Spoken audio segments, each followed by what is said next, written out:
यूं तो महाभारत के काल में अनेक योद्धा हुए, पर गुरु द्रोणाचार्य के पुत्र अश्वत्थामा उनमें विशेष थे।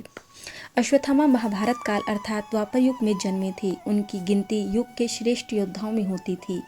वे गुरु द्रोणाचार्य के पुत्र व कुरुवंश के राजगुरु कृपाचार्य के भांजे थे। जन्म का रहस्य। अश्वत्थामा का जन्म भारद्वाज ऋषि के पुत्र द्रोण के यहाँ हुआ था। उनकी माता का नाम कृपि था। जन्म लेते ही अश्वत्थामा ने उच्च शर्वा अर्थात अश्व के समान घोर शब्दघोष किया।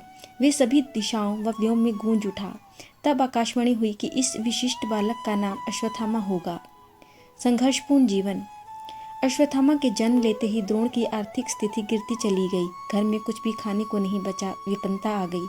घर में गाय तक न थी। अन्य ऋषि कुमारों को दूध पीते देखकर अश्वत्थामा चावल के आटे का घोल पीकर सभी से झूठ कहते कि मैंने दूध पी लिया है। यह दयनीय स्थिति देख उनके पिता द्रोण स्वयं को धिक्कार उठे। इसके पश्चात वे धर्मयुक्त गाय की खोज के लिए भटके, लेकिन उन्हें कोई भी गाय दान में नहीं मिली।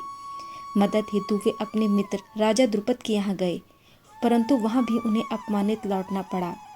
अस्त्र शस्त्र के ज्ञाता पिता की सत्ताहीन व्यक्ति द्वारा अवमानना ने अश्वत्थामा को झंझोर कर रख दिया। संपूर्ण विद्याओं में पारंगत अश्वत्थामा। संघर्षों की आग से निकलकर अश्वत्थामा सोना बने। महान पिता द्रोणाचार्य से उन्होंने धनुर्वेद का ज्ञान प्राप्त किया। अश्वत्थामा के ब्रह्मतेज, वीरता, धैर्य, नीति ज्ञान, शस्त्र ज्ञान के विषय में किसी को कोई संदेह नहीं था। दोनों पक्षों के महारथी उनकी शक्ति से परिचित थे। दुर्योधन के अनुसार उनके जैसा निर्भीक योद्धा कौरव पक्ष में कोई और नहीं था। जब अश्वत्थामा को मिला कल्प के अंत तक भटकने का शाप। अश्वत्थामा के पिता द्रोणाचार्य ने कौरवों और पांडवों दोनों को ही शस्त्र विद्या में पारंगत बनाया था। हस्तिनापुर राज्य के प्रति निष्ठा होने के कारण उन्होंने महाभारत युद्ध में कौरवों का साथ देना उचित समझा। अश्वत्थामा भी अपने पिता की भांति शस्त्र विद्या में निपुण थे। पिता पुत्र की जोड़ी ने महाभारत के युद्ध में पांडवों की सेना को छिन्न भिन्न कर दिया था, जिससे पांडव निराश होने लगे थे। तब श्री कृष्ण ने कूटनीति से द्रोणाचार्य का वध करने के लिए कहा। इस योजना के तहत युद्ध भूमि में यह बात फैला दी गई कि अश्वत्थामा मारा गया है। जब द्रोणाचार्य ने धर्मराज युधिष्ठिर से अश्वत्थामा की मृत्यु की सत्यता जाननी चाहिए, तो युधिष्ठिर ने जवाब दिया, अश्वत्थामा हतो नरो व कुंजरो वा, अर्थात अश्वत्थामा मारा गया है, लेकिन मुझे पता नहीं कि वह नर था या हाथी।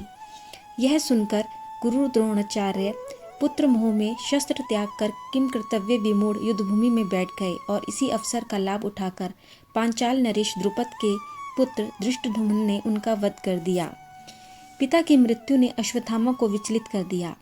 महाभारत युद्ध के पश्चात जब अश्वत्थामा ने पिता की मृत्यु का प्रतिशोध लेने के लिए समूल पांडव वंश के पुत्रों का वध कर दिया और अंत में बचे उत्तरा के गर्भ में पल रहे अभिमन्यु पुत्र परीक्षित को मारने के लिए उन्होंने ब्रह्मास्त्र चलाया। तब भगवान श्री कृष्ण ने परीक्षित की रक्षा कर दंड स्वरूप अश्वत्थामा के माथे पर लगी मणि निकाल ली और उन्हें तेजहीन कर दिया।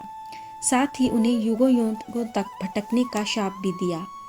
कहा जाता है कि असीरगढ़ के अलावा मध्य प्रदेश के ही जबलपुर शहर के गौरी घाट यानी नर्मदा नदी के किनारे भी अश्वत्थामा भटकते रहते हैं। स्थानीय निवासियों के अनुसार कभी कभी वे अपने मस्तक के घाव से बहते खून को रोकने के लिए हल्दी व तेल की मांग भी करते हैं।